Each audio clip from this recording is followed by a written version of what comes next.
मौलाना साहब एक पत्रकार हैं वसीम अकरम त्यागी, जो महमूद पराचा हैं, लॉयर हैं, अपने आप को सुप्रीम कोर्ट का वकील बताते हैं। वो इस वीडियो में ये कह रहे हैं कि जो अरशद मदनी और महमूद मदनी है वो आरएसएस के एजेंट हैं। ठीक है। क्या क्या क्या कैसे देखते हैं आप? क्योंकि आरोप लगते रहते हैं, इस तरह के आरोप। अच्छा साहब, ये आपने अच्छा सवाल किया। ये कहते हैं कि साहब वो आरएसएस के एजेंट हैं, आप अगर नहीं है तो हम पर डिफेमेशन का केस करें। ये व्यक्ति जो आरएसएस के एजेंट होने का आरोप लगाते हैं, इनके पिताजी कौन थे जरा सा पता कर लीजिए। इनके पिताजी भारतीय जनता पार्टी के फाउंडर मेंबर थे। तो बीजेपी के फाउंडर मेंबर से आप इससे ज्यादा और कल्पना क्या कर सकते हैं साहब? और हम इस पर डिफेमेशन का केस करेंगे, इतना टाइम है हमारे पास में। हम असम के अंदर 70 लाख, मौलाना अरशद मदनी साहब असम के अंदर 70 लाख मुसलमानों की नागरिकता के लिए लड़ रहे हैं और उनको वहां जीत मिली है सुप्रीम कोर्ट में। बुलडोजर केस में मौलाना अरशद मदनी नजर आते हैं। आपका ये जो 1991 का एक्ट है जिसको लेकर के सर्वे हो रहे थे जगह जगह पर, प्लेसेस ऑफ वर्शिप एक्ट, उसको लेकर के सुप्रीम कोर्ट में मौलाना अरशद मदनी साहब नजर आते हैं। हल्द्वानी में 56 मुसलमानों को जेल से बाहर निकाला, उनका केस लड़ा, सुप्रीम कोर्ट के लॉयर्स के जरिए से लड़ा, उसमें मौलाना अरशद मदनी साहब नजर आते हैं।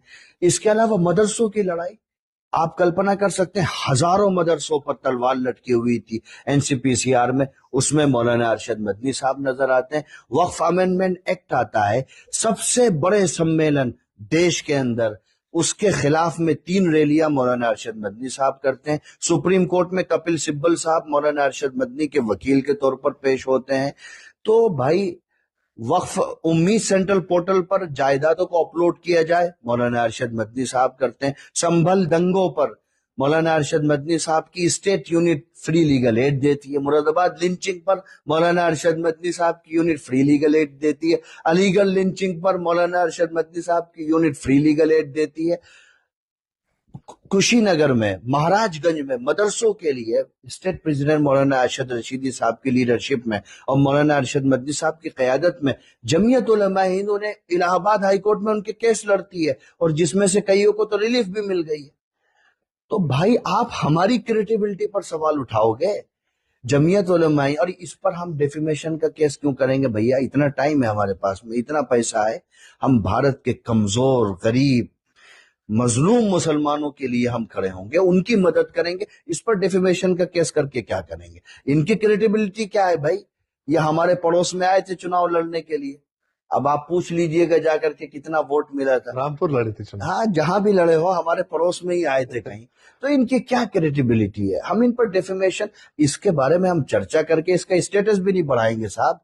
हमारी समाज के प्रति जो जवाबदेही है और हमारी जो जिम्मेदारी, हम डंके की चोट पर आन बान शान के साथ में कौम और मिल्लत की खिदमत कर रहे हैं और हमें इस पर अल्लाह के हुक्म से और अल्लाह के फजल से हमारे मन को संतोष भी है। इस तरह के लोग बहुत है, कुछ लोग लिख करके भी क्रिटिसाइज कर, और इनका कोई कंट्रीब्यूशन मुसलमानों के लिए, कम्युनिटी के लिए नहीं है। भाई, आप किस पर आरोप लगाते हो?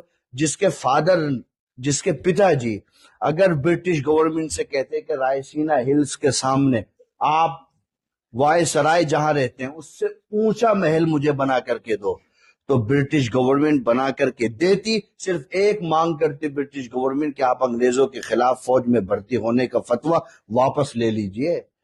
ये मौलाना हुसैन अहमद मदनी के बेटे हैं, जिसने कहा था मसाइब में उलझकर मुस्कुराना मेरी फितरत है, मुझे नाकामियों पर अश्क बरसाना नहीं आता। आप उस बुलेट पर, आपकी, मैं औकात और हैसियत के शब्द नहीं बोलना चाहता, मेरी थोड़ी भाषा की मर्यादाएं हैं, वरना आपकी क्या क्रेडिबिलिटी है? आप उस पर बात करते हैं। आप कहते हैं मौलाना महमूद मदनी साहब भी आरएसएस के एजेंट हैं, और कह कौन रहा है ना, मैंने शुरू में कहा, भारतीय जनता पार्टी का फाउंडर मेंबर का बेटा कह रहा है। अब लोगों के विवेक पर छोड़ दीजिए।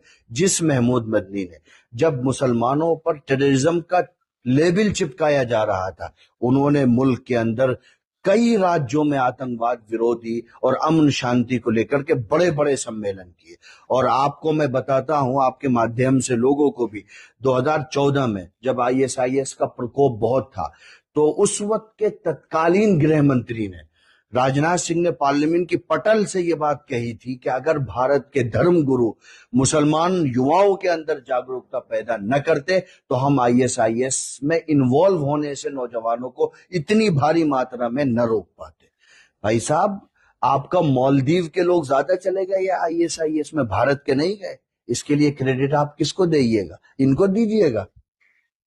تو اس لیے بھائی یہ ہماری شرافت اجازت نہیں دیتی کہ ہم اس طرح کے لوگوں پر کوئی ٹپڑی کریں.